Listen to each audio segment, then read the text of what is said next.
Je parle de M. Mouchanga-Loussa, qui a affirmé, qui a affirmé que le chef de l'État vous écoutait plutôt. Alors, je comprends pourquoi est-ce que notre pays est en train d'aller droit vers sa chute. Parce que si, avec les propos que Maître Mpinda est en train de dire sur ce plateau, si réellement le président de la République écoute ça, alors c'est normal que notre pays va droit vers l'enfer. M. Mpinda a dit que M. Félix Tshisekedi est... Maître Mpinda. Il a dit que M. Félix Tshisekedi est en phase de faire la guerre au Rwanda. En quoi faisant?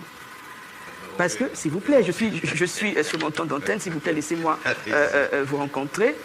Parce que nous avons déjà une armée qui a été affaiblie volontairement par M. Félix Tshisekedi, par des détournements. Parce qu'il y a la plupart des généraux aujourd'hui qui se plaignent, qui n'ont pas des moyens nécessaires, de la logistique nécessaire pour faire face à cette rébellion. C'est la raison pour laquelle, d'ailleurs, vous avez vu qu'il y a plusieurs territoires qui sont partis et ça continue. Pendant que le gouvernement aujourd'hui est dans la distraction, dans le détournement, le clientélisme, le tribalisme, les voyages et tout ceci, vous voyez que de l'autre côté, ils sont en train de se préparer. Ils sont en train de former des commandos. Il y a eu 7200, je pense, les mois avant, et aujourd'hui, ils sont à plus de 9200 qu'ils ont formés.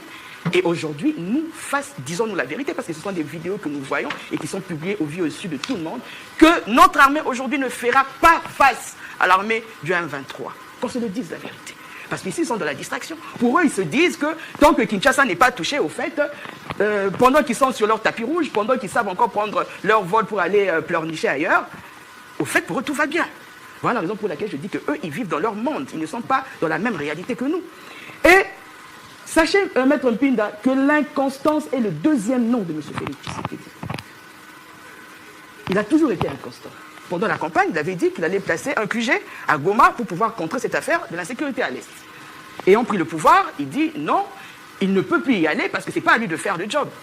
Il dit à la jeunesse que non, je vais vous donner 6 millions d'emplois. Et lorsqu'il devient président de la République, il dit je n'ai pas cette possibilité de vous donner de l'emploi. Il dit qu'il va redonner la force à l'armée, mais après, il n'y a pas de réforme. M. Félix Tshisekedi a toujours été inconstant.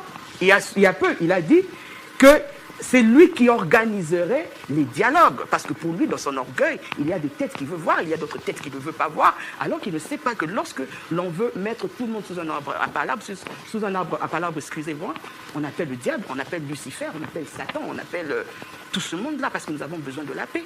Et je pense que, M. à mon côté l'a dit ici, que la personne qui se constitue en pyromane et qui ne veut pas la paix, c'est M. Félix Tshisekedi. Et aujourd'hui, nous posons la question de savoir, dans ce contexte précis, qui est réellement le poison rwandais, qui est celui-là qui joue au jeu du Rwanda, parce que le problème est interne.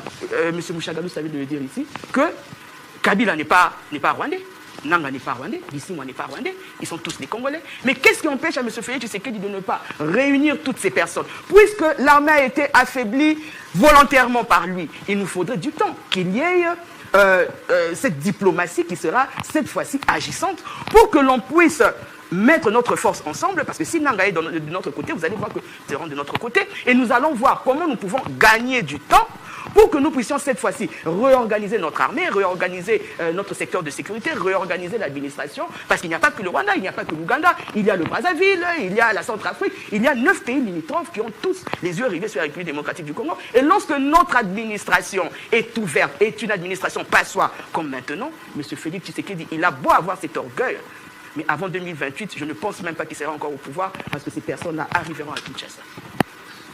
La crise. M. Félix Tshisekedi est juste une personne qui aime la facilité. Henri David Thonon a dit que la meilleure gouvernance est celle de pouvoir gouverner sans effort.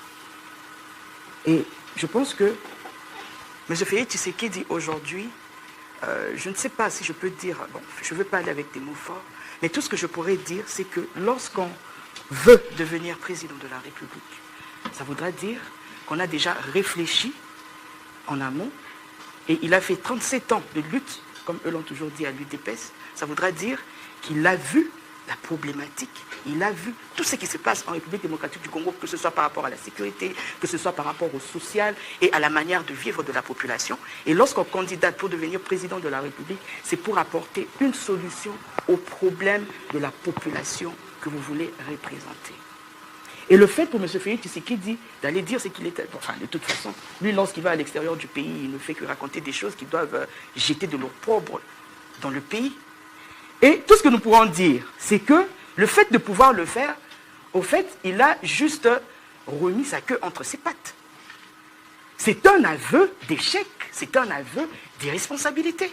Parce que lorsque M. Félix Tshisekedi est devenu président de la République en 2019, il y a eu des multiples prises de décision qui avaient été très mal faites, et c'est ce qui nous emmène aujourd'hui avec des contestations, que ce soit du côté de l'opposition, que ce soit du côté des églises, que ce soit du côté de la société civile, parce qu'au fait, M. Félix Tshisekedi n'a pas su lire les signes du temps, il n'a pas su bien faire les choses. Et sa mauvaise gouvernance a fait en sorte qu'aujourd'hui, il se retrouve entre quatre murs et il ne sait quoi faire. Et la mauvaise prise de décision qu'il n'aurait jamais eu à faire, c'est de pouvoir remettre sur la table cette affaire de M. Kagame. Rappelez-vous qu'en 2021, M. Félix Tshisekedi avait déjà tendu la main à M. Kagame lorsqu'il a appelé plusieurs personnes au stade de martyr pour chanter Yona Nuboya Kagame.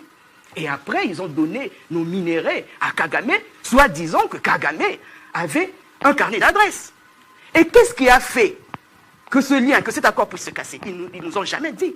Quels étaient les tenants et les aboutissants de ce qui s'était parlé? Que ces pourparlers avaient abouti à quoi? Et qu'est-ce qui avait fait que ces pourparlers puissent être cassés?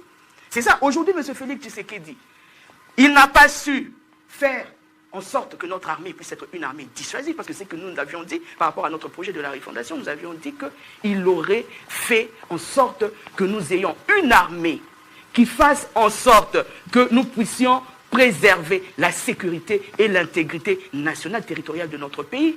Aujourd'hui, vous voyez qu'il y a des militaires qui ne savent à quel sens se vouer. On a parlé d'1 milliard de dollars qui avait été alloué pour pouvoir remettre à niveau notre armée, et cela n'a pas été fait. Et le fait de pouvoir le faire, ça ne va pas empêcher, parce que j'ai entendu dire que le dialogue que nous avons toujours prôné avec la CENCO, l'ECC, la société civile et autres, ça va faire en sorte de pouvoir ramener le brassage et le mixage. Mais alors posons-nous la question de savoir, M. Félix Tshisekedi qu'il retend, parce qu'il l'a déjà fait une fois, il retend la main à Kagame.